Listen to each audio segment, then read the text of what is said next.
Mesdames, Messieurs, bonjour. Vous faites bien de suivre le journal de Savan TV. Tout de suite et maintenant, les titres. Le mouvement Sauvons le Burkina sera encore dans la rue le 22 janvier prochain. Après la marche du 27 novembre 2021, ses responsables ne sont toujours pas satisfaits de la situation sécuritaire. Cette fois-ci, ils se montrent encore plus déterminés et demandent à nouveau le départ de Roch-Marc Christian Kaboré. La mairie sera même attaquée en justice si elle interdit encore la marche, foi du président du mouvement. Pendant ce temps, le mouvement Alternative Citoyenne propose de revenir à la formation militaire obligatoire pour tous les jeunes burkinabés de 18 ans. Cela pourrait permettre de rétablir la situation sécuritaire. Ce mouvement était également en conférence de presse, la quintessence à suivre dans ce journal. Au Niger, dans l'actualité internationale, la police a saisi 200 kg de cocaïne et c'est le maire de Fachi, une localité qui se trouve au nord-est du pays, qui a été pris dans les filets. Charou Ramadan, fraîchement élu maire, a été directement transféré avec sa marchandise à Niamey, la capitale. Selon les enquêtes, il n'est pas à sa première forfaiture. Nous en parlerons. Et puis en sport, 3 étalons sont testés positifs. Ils devraient effectuer un autre test demain. Si les résultats sont négatifs, ils pourront rejoindre la sélection à Yaoundé. Ce sont là les titres de ce 12h45. Une fois de plus, bonjour et bienvenue à toutes et à tous. Comme indiqué dans les titres, le mouvement Sauvons le Burkina Faso annonce une marche le 22 janvier prochain. Les responsables du mouvement étaient en conférence de presse hier à Ouagadougou. Ils ont expliqué que la marche vise à soutenir les forces de défense et de sécurité et les volontaires pour la défense de la patrie et à réclamer le départ du président Roch-Marc Christian Kaboré. Le mouvement précise que si la mairie interdit à nouveau la marche, il l'attaquera en justice. Selon le secrétaire général du mouvement, Mamadou Drabo, le chef de l'État n'arrive pas à trouver des solutions pour les problèmes sécuritaires que connaît le pays.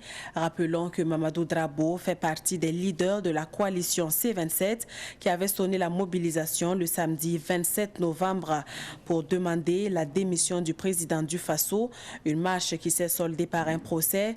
Ils ont écopé d'un emprisonnement avec sursis et une amende de 300 000 francs CFA chacun. Et puis, le mouvement Alternative Citoyenne, lui, propose la restauration de la formation militaire obligatoire pour tous les jeunes burkinabés âgés de 18 ans. C'est d'ailleurs l'une des propositions faites par ce mouvement pour lutter efficacement contre le terrorisme au Burkina Faso. Cette organisation de la société civile était face à la presse hier et pour ce mouvement, le gouvernement Lassina Zerbo sera à la hauteur des attentes du peuple burkinabé. Le point de la conférence de presse avec Abdoulaye Kinda et Fatih Sankara. Le gouvernement Zerbo 1 est le premier vrai gouvernement du régime Kaboré, d'ici les leaders de l'alternative de veille citoyenne. Ce gouvernement resserré s'apparente à un gouvernement de combat. L'espoir est donc permis, selon cette organisation de la société civile. Je ne sais pas pour faire les éloges des personnes qui sont appelées dans ce nouveau gouvernement, mais nous avons vu le CV des gens qui composent ce gouvernement. Le premier ministre, bon, c'est bien vrai qu'il vient d'ailleurs, bon, mais c'est un fils du pays dont son CV parle lui-même. Mais on sait que ceux qui sont venus là, ils ont une mission précise, travailler à libérer notre pays et continuer le processus de notre développement. Et nous qui sommes des acteurs là. Les membres de l'alternative de veille citoyenne appellent ce gouvernement à vite passer à l'offensive. Cette OSC attend beaucoup de la ministre en charge de la coopération. Il est temps pour le Burkina de se faire de nouveaux amis dans la lutte contre le terrorisme. Aux affaires étrangères, si vous avez que nous avons subi 6 ans d'attaque, sans qu'aucun pays ne vienne nous soutenir, c'est parce que nous pensons qu'aux affaires étrangères, on n'a pas vraiment été vraiment à la parce que nous n'avons pas eu une diplomatie active. Et nous pensons que comme Madame est revenue, Madame Souri est venue aux affaires étrangères, ce qui est important au Burkina actuellement, c'est les affaires étrangères et la défense surtout. L'alternative de veille citoyenne est-elle pour ou contre le soutien du groupe russe Wagner au Burkina? Wagner, c'est une légion russe. C'est une bataille de communication qui se passe actuellement entre les Occidentaux et les Russes. Wagner, ce n'est pas une société de mercenaires, c'est une légion russe. Ce sont des forces spéciales, c'est des Russes. Moi, je l'affirme, ce sont des Russes. Voilà, c'est des militaires russes. c'est des militaires russes. Donc, si le Burkina trouve qu'il est impératif d'aller chercher de nouveaux partenaires, c'est bien vrai que nous avons des alliés qui sont là, mais ils sont passifs face à notre situation. Donc, nous pensons que vraiment, la bienvenue, chaque allié qui est là pour nous accompagner est la bienvenue pour nous. Voilà, sans qu'on Wagner, quand les gens disent que c'est des mercenaires là, pour nous, Alternative, c'est une entité de l'armée russe. Mais en attendant, il faut obligatoirement une formation militaire pour les Burkinabés âgés de 18 ans afin de vaincre l'idée terroriste. Nous pensons qu'on doit revenir à certaines valeurs que la révolution nous avait apprises. Voilà. Nous avons le service militaire obligatoire à partir de 18 ans là. Vous-même, vous savez que si vraiment on instaure ça, il faut aller en Israël. En Israël, tout le monde est militaire. Même en Tunisie à côté, tout le monde est militaire. Voilà, donc en temps de guerre, on a besoin de réservistes. Et si chacun est formé à la défense, je pense que 2 personnes, 3 personnes avec Calais, tu ne peux pas venir faire fuir 1000 personnes de leur village.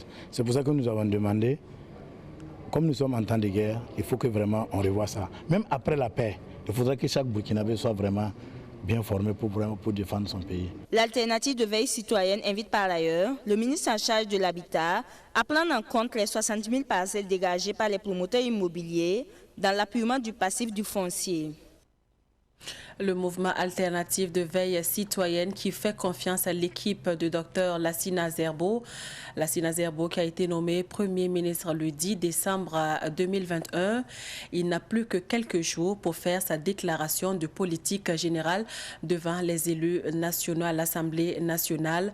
Mais avant cet exercice, nous avons posé la question aux citoyens burkinabés sur leurs attentes vis-à-vis de ce Premier ministre. Pour la plupart, c'est la crise sécuritaire qui est à toutes les lèvres. Il faut trouver des solutions rapides à cette crise. Pakisba Mariam Ouedraogo a rencontré quelques citoyens dans la ville de Ouagadougou. J'attends qu'il fasse envers la paix seulement, avec cohésion sociale. Voilà. Le Premier ministre a vraiment un boulot à faire. Parce que d'abord, il faut essayer de réconcilier les Burkinabés, surtout quand on regarde au niveau de la zone sahélienne. C'est un peu compliqué parce que ceux qui vivent là-bas se sentent un peu délaissés. Donc le Premier ministre a beaucoup à faire à ce sujet. Et ce que nous attendons de lui, c'est qu'il fasse qu'au niveau du gouvernement, beaucoup de choses puissent changer à ce niveau. Quand je parle de beaucoup de choses, je dirais la communication au sein des différents ministères et aussi travailler à ce que la population puisse se rassembler et se regrouper pour pouvoir combattre le terrorisme. C'est d'abord la paix. Voilà, aujourd'hui, le Burkina Faso a besoin de la paix. Rien que la paix, s'il arrive à régler ce problème-là, le problème de l'insécurité, je pense que c'est au moins les 90% des attentes du peuple burkinabé. En première position, c'est l'insécurité sur tout le territoire et que le gouvernement s'arrange de telle sorte qu'il y ait la sécurité. Ceux qui ont quitté les villages, qui ont rejoint Ouagadougou ou bien les différentes villes, qu'ils les repartent chez eux, arrivent à mener leurs activités. Alors, deuxièmement, la corruption. C'est-à-dire, on constate, il y a des dénonciations, on constate que non, que telle personne a bouffé, que ça s'est passé, il y a telle perte, il n'y a pas de poursuite. Ces gens qui lui reconnaissent qu'ils ont détourné de l'argent, ils les présentent devant la population et on les juge. Mais il n'y a pas ce cas. À chaque fois, des gens sont là, ça boit par là, ils se payent de nouveaux véhicules, d'autres sont là, c'est la galère. Ce que nous demandons à ce gouvernement qu'il y ait la poursuite pour juger ceux qui ont fait des détournements au Burkina Faso. Qu'ils puissent ramener la paix pour que les déplacés puissent se rejoindre chez eux. Voilà. Et surtout, c'est ça notre priorité d'abord. Voilà. Après maintenant, bon, on n'a qu'à essayer de voir ceux qui font le travail des métiers là.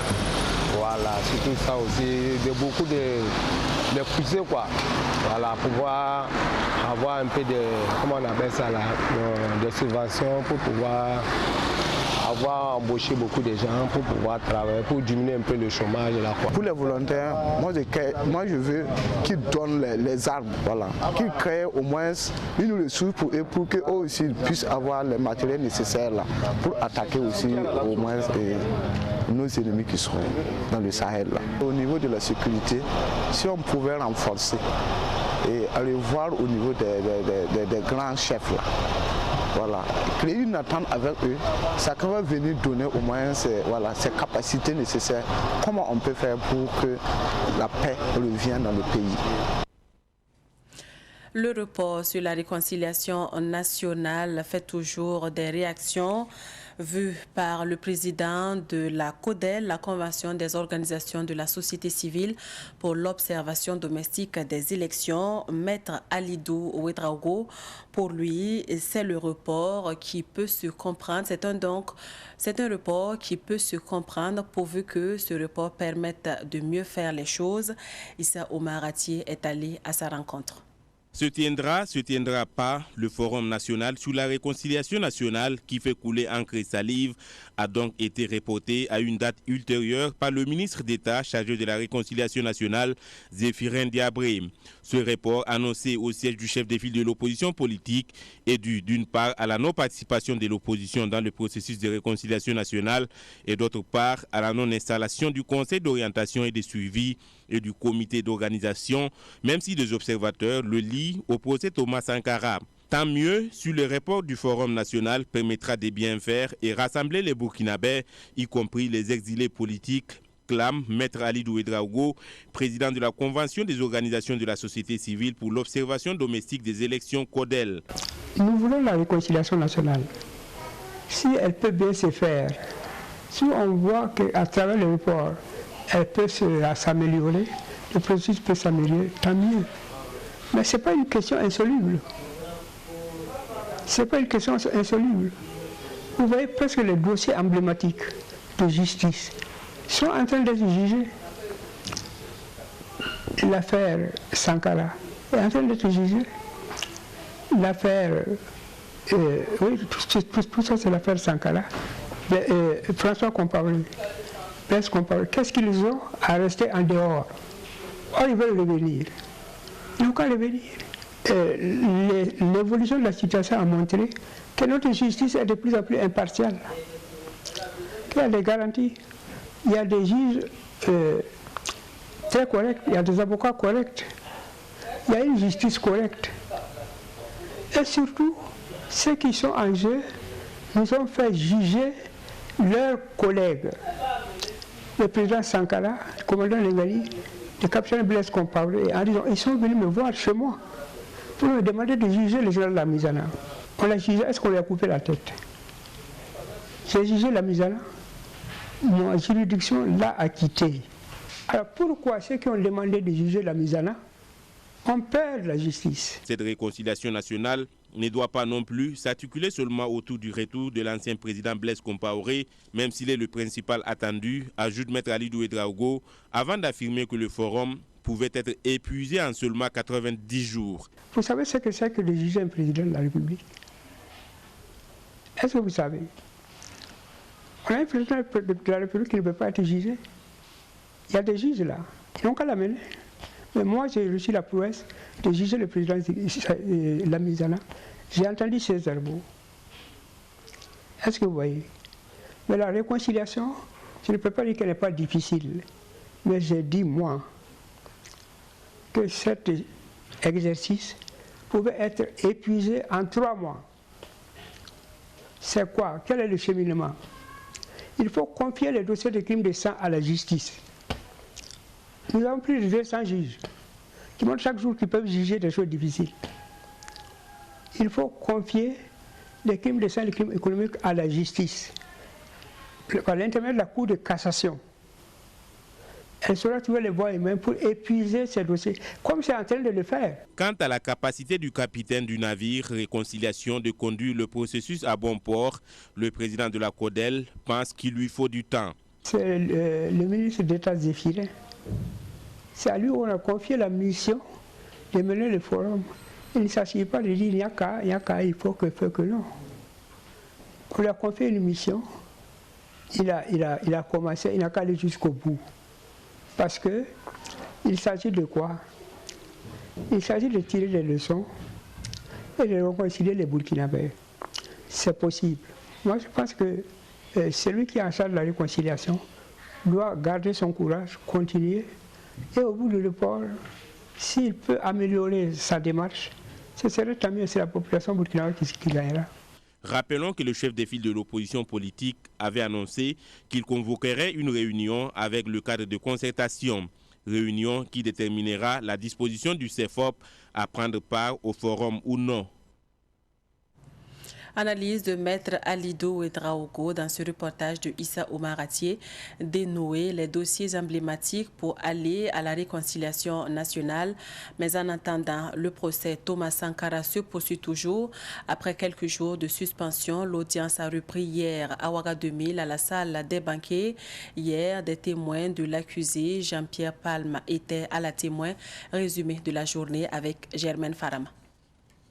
Après 2 semaines de suspension, le procès Thomas Sankara a repris ce 4 janvier avec la comparution de 4 témoins cités par l'accusé Jean-Pierre Palme.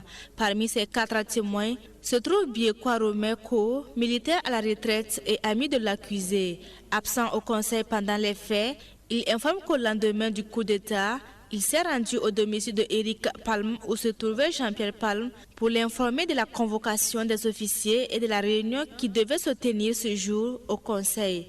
Après une certaine réticence de Jean-Pierre Palme, ils se sont finalement rendus au conseil. Une fois au conseil, Jean-Pierre Palme fut appelé seul dans un bureau puis ressort. Avant de rentrer à la maison, le témoin Biekwa Romeko ajoute qu'ils ont fait un crochet à la gendarmerie avant qu'ils ne déposent Jean-Pierre Palme à la maison. Mais selon la partie civile, après la gendarmerie, il serait ensuite passé chez le ministre de l'Intérieur Ernest Normand Ouedraogo avant de rentrer à la maison, chose que le témoin rejette. Le président du tribunal estime que les témoins recommandés par Jean-Pierre Palme ne disposent d'aucune information, ce qui le fait réagir en ces termes: 3 dépositions réunies sans information. Si j'avais refusé ces dépositions, on allait dire qu'on a refusé. Au cours de cette journée, 10 procès-verbaux d'audition ont été lus, dont celui de Paul Sawadogo qui aurait retiré la bague de Thomas Sankara pour la revendre à 50 000 francs CFA. Il fait partie des détenus qui ont été chargés de ramasser les corps au conseil et de les enterrer. L'audience du jour a connu une suspension à la demande de la défense pour se concerter après une correspondance de la partie civile demandant l'intégration des témoins, dont Robert Bourgui, avocat et ex-ministre de Jacques Chirac, et la lecture des PV d'audition des personnes décédées. Le parquet militaire rejette cette demande et propose que soient lus uniquement les procès-verbaux des témoins inscrits au début du procès. Après concertation, la défense s'est alignée sur la vision du parquet qui demande à la juridiction d'ignorer la correspondance. Le procès se poursuit ce 5 janvier avec la lecture de 5 procès-verbaux d'audition, dont ceux de Valère Somé, Etienne Zongo et l'ex-président ghanéen John Jerry Rawlings. Les témoins par vidéoconférence comparaîtront à partir du 10 janvier, suivi de la présentation des pièces à conviction le 11 janvier. Les victimes du coup d'État seront écoutées le 12 janvier, suivi d'une suspension du procès pour reprendre le 24 janvier avec les plaidoiries de la partie civile et du parquet militaire. La défense a par ailleurs informé que Gilbert Diendéré a bénéficié d'un repos médical de 10 jours depuis le 31 décembre. En bref, des commerçants du marché de Colma dans l'arrondissement de Bobo-Dioulasso ont manifesté hier devant la mairie. Ils sont mécontents de l'exécution du projet de reconstruction de leur marché. Selon les commerçants, le marché est en phase d'être démoli sans qu'il n'ait été recensé. Mais la mairie donne une autre version. Selon la mairie, les commerçants ont participé aux réflexions dans une commission ad hoc et 3 sites ont d'ailleurs été choisis pour leur relogement. Les commerçants du marché de Colma ont jusqu'au 18 janvier prochain pour déguerpir. L'actualité internationale nous conduit au Niger. La police d'Agadez a mis la main sur environ 200 kg de cocaïne dans la voiture du maire de Fachi, Charou Ramadan. Cette prise a été opérée au poste de contrôle de Tourayat à 80 km au nord sur l'axe Agadez frontière libyenne. L'autorité et sa marchandise ont été directement transférées à Niamey, la capitale. Cette saisie est qualifiée de record et d'exploit par les autorités policières du pays qui ont par ailleurs expliqué que ce résultat découle d'efforts et de filatures conjoints de plusieurs services contre la grande criminalité. À noter également que cette prise de 200 kg de cocaïne est la première du genre dans le désert du Ténéré. Ces briquettes de cocaïne sont estimées à environ 5 milliards de francs CFA. Le maire de Fachi, Charou Ramadan, fraîchement élu, n'était pas à sa première opération, selon les informations. Retour au pays pour parler sport. Les étalons ont quitté Abu Dhabi hier où ils étaient en préparation pour Yaoundé au Cameroun. 3 joueurs n'ont pas pu prendre le vol. Il s'agit du vice-capitaine et défenseur central Issoufou Dayo, du milieu de terrain Draman Nkema et du gardien Kalia Nkema. Ils ont été testés positifs au Covid-19. Les 3 étalons devront effectuer un autre test demain. Si les résultats sont négatifs, ils pourront rejoindre la sélection à Yaoundé. Et il faut préciser que les étalons doivent jouer leur premier match de la Coupe d'Afrique des Nations le 9 janvier prochain contre le pays organisateur, le Cameroun. Et nous sommes toujours en sport. L'AS Poste a remporté le lundi dernier la 3e édition de la Coupe Pétanque Boyaba. C'était sur le terrain de l'école Saint-Yiri à l'arrondissement 11 de Ouagadougou. Les précisions de Ruben Wilson Kodjo. Sport, facteur de paix et de cohésion sociale est le thème de la 3e édition de la Coupe Pétanque Boyaba. Au total, 228 équipes triplettes étaient au rendez-vous de cette édition tenue les 3 et 4 janvier. Après les éliminatoires, l'AS Poste et Neb Noma 14 se hissent en finale. Une finale remportée largement par l'AS Poste 13-4. Plusieurs activités étaient au menu de cette édition. En 2 jours, nous avons eu une compétition très élevée. C'était aussi important pour nous d'associer à cette compétition une campagne de sensibilisation sur l'engagement des jeunes et des boulistes à aider dans le contexte actuel par les moyens que nous pouvons. C'est pour ça que nous avons organisé une collecte de sang. Nous avons organisé le port du masque. Les différents acteurs de la pétanque burkinabé apprécient positivement l'initiative. C'est un record parce que nous avons 660 joueurs qui sont là, ça fait 220. C'est rare. Ça apporte beaucoup à la pétanque parce que d'abord la pétanque c'est un sport qui réunit tout le monde, il n'y a pas d'âge. Donc comme nous on parle de cohésion sociale, ça fait partie. C'est une extrême fierté pour nous, en tout cas, de constater cet engouement vraiment autour de la discipline pétanque, qui est une discipline des loisirs, c'est une partie des loisirs sportifs dans cette catégorie. Et je profite de l'occasion pour dire merci. Merci aux initiateurs en tout cas de cette compétition. Les étalons du Burkina Faso abordent la Coupe d'Afrique des Nations 2021 le 9 janvier prochain en match d'ouverture contre le Cameroun. C'était une occasion pour le président de l'association Boyaba, ministre des Sports, de lancer un appel à toute la population burkinabé d'unir ses forces autour des étalons. Cette activité sportive que nos vaillants étalons mèneront seront aussi un supplément d'âme pour nos forces de défense et de sécurité ainsi que nos VDP. C'est pourquoi je profite de vos micros une fois de plus pour lancer un appel conformément aux vœux des plus hautes autorités de ce pays à ce que l'ensemble des Burkinabés unissons nos forces, nos prières, nos bénédictions autour de notre équipe nationale et qu'au lendemain de la finale, pour une fois, nous nous espérons ramener la coupe au Burkina Faso. Le vainqueur a reçu, en plus du trophée et des médailles, une somme de 500 000 francs CFA contre 300 000 francs CFA pour le vaincu. Fin de cette édition. Merci à tous de l'avoir suivi. Excellent après-midi à toutes et à tous.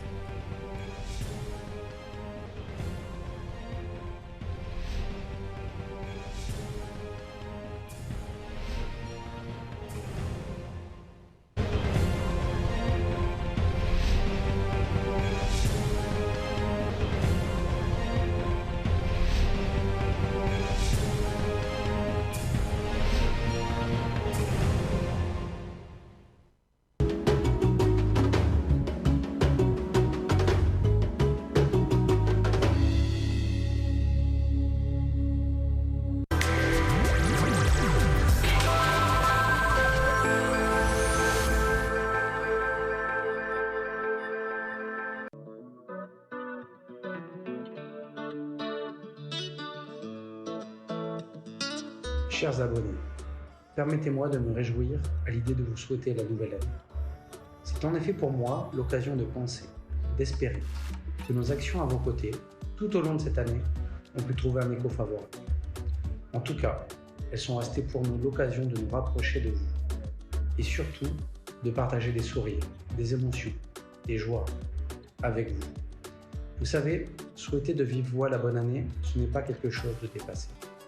Même si ça peut paraître comme une occasion d'aligner des mots courtois, il demeure important de faire un petit bilan et surtout de prouver que l'on s'intéresse réellement à son destinataire. C'est pourquoi nous devons maintenir cette tradition coûte que coûte. Elle présage en effet de lendemains meilleurs et peut-être est-ce également le moyen de conjurer le mauvais sort ou d'implorer indirectement les dieux. 2021 n'a pas été une année si facile à vivre au Burkina Faso. Entre la crise sécuritaire, la crise sanitaire de la Covid-19 avec ses nombreuses conséquences économiques, vous avez tenu, et nous à vos côtés. Je veux saluer ici la grande résilience dont vous avez fait montre. 2022 nous tend les bras. Vous savez, tel le soleil, le bonheur de quelqu'un illumine ceux qui l'entourent et qui l'aiment. C'est pour cela que je vous souhaite individuellement, à chacun de vous, une excellente année 2022. Puisse votre bonheur rayonner sur vos proches et partant sur tout le Burkina Faso tout entier. De notre côté, nous vous promettons d'être toujours là, encore plus présents chaque jour dans vos foyers, pour partager avec vous ce bonheur et le transmettre à ceux qui comptent pour vous. Nous continuerons à promouvoir la culture locale, à être un acteur majeur de la promotion des talents locaux et surtout un vecteur inconditionnel de transmission d'émotions à travers nos chaînes et contenus. Ensemble, nous passerons une année 2022 merveilleuse. En tout cas, c'est tout le bien que je nous souhaite. Rendez-vous l'année prochaine pour la confirmation de celle-ci. Et d'ici là, portez-vous bien. Bonne et heureuse année. Neitabo, Sambe Sambe, Borwagamem.